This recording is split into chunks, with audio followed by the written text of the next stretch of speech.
Hello friends, ഇന്നത്തെ എൻ്റെ breakfast എന്താണ് പറയുക, ഞാൻ രാവിലെ നമ്മളെ റാഗി പൊടി ഉണ്ടല്ലോ അത് വെച്ചിട്ട് കിഡ്സിൻ്റെ റാഗി പൊടിയാണ് എടുത്തിട്ടുള്ളത്. അതൊരു സ്പൂൺ വെച്ചിട്ട് വെള്ളത്തിൽ കലക്കി പിന്നെ പാലും ചേർത്തിട്ട് അതൊന്ന് വെരുക്കി വെച്ച്, പിന്നെ ഞാൻ അടിപൊളി ഒരു പൊന്നിയരി വെച്ചിട്ടൊരു നീർദോശ തയ്യാറാക്കിയിട്ടുണ്ടായിരുന്നു.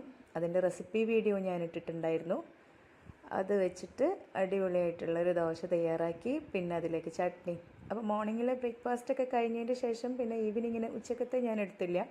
ഞാൻ ക്ലാസ്സൊക്കെ കഴിഞ്ഞ് വന്നതിന് ശേഷം ഈവനിങ്ങിന് ഞാനിവിടെ നല്ല പാകമായിട്ടുള്ള പഴം ഉണ്ടായിരുന്നു. അതിനെ നന്നായിട്ട് ഞവണ്ടി പൊരിക്കാനുള്ള പാകത്തിനാക്കി വെച്ച്, അപ്പോൾ അതിവിടെ സെറ്റാക്കി വെച്ചിട്ട് റെഡിയാക്കി. പിന്നെന്താണ്, അപ്പോൾ എല്ലാം ഈവനിങ്ങിലെ സ്നാക്സും റെഡിയായി. അപ്പോൾ ഇന്നത്തെ